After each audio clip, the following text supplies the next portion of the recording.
Westminster Confession, chapter 4, paragraph 2, which talks about God's creation of man after his own image. This is what it says. After God had made all other creatures, he created man, male and female. Now, this is the first thing about humans being made in the image of God. It tells us that our bodies are made in the image of God. It's not just our souls, and that we are embodied creatures, male and female. And some of you may have wondered, well, if we're made in God's image and God is three persons, Father, Son, and Holy Spirit, why are we only made male and female? Two different genders to image God. Well, the reason is because male and female is actually three, if you really think about it, because there's men who are fully made in God's image as individuals. There are women who are fully made in God's image as individuals.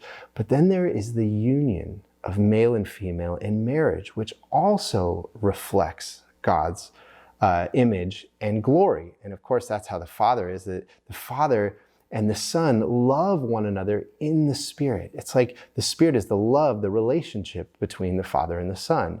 And so that is why when there's only male and female, it's actually three images that are being reflected of God's glory.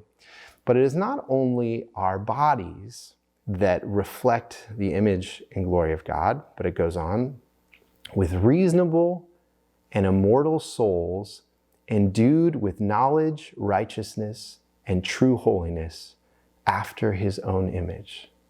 It's an important part of the image of God in humanity is our ability to reason, our ability to think, our knowledge and moral and ethical life. And this is kind of the spiritual component of humanity.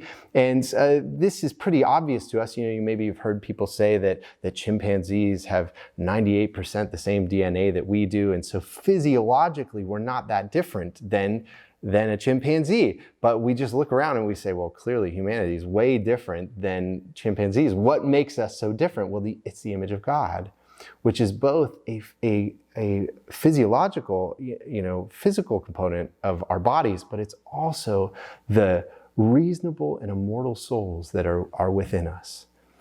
And a part of this spiritual component of humanity, the confession says, having the law of God written in their hearts and power to fulfill it. Now, this comes from Romans chapter 2, where the Apostle Paul says that all people have had God's law imprinted on their conscience. And C.S. Lewis, in the end of his book, The Abolition of Man, shows a list of kind of ethical laws from every continent and throughout history that humans have known certain fundamental things of how we are supposed to live, that we're not supposed to kill one another, and we shouldn't steal or lie, or that we should honor our parents and authorities that are in our lives. And these are universal laws that God has implanted upon us, and that originally we were created with the power to fulfill. And yet, under a possibility of transgressing, being left to the liberty of their own will, which was subject to change.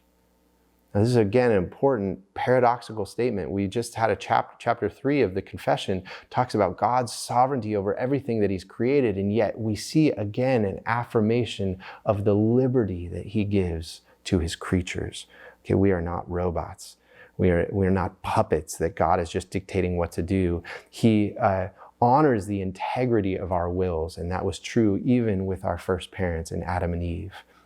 Beside this law written in their hearts, they received a command not to eat of the tree of the knowledge of good and evil, which while they kept, they were happy in their communion with God and had dominion over the creatures. So here is the doctrine of humanity, and closely following the language of Genesis 1 and Genesis chapter 2. And so here is a question for your discussion.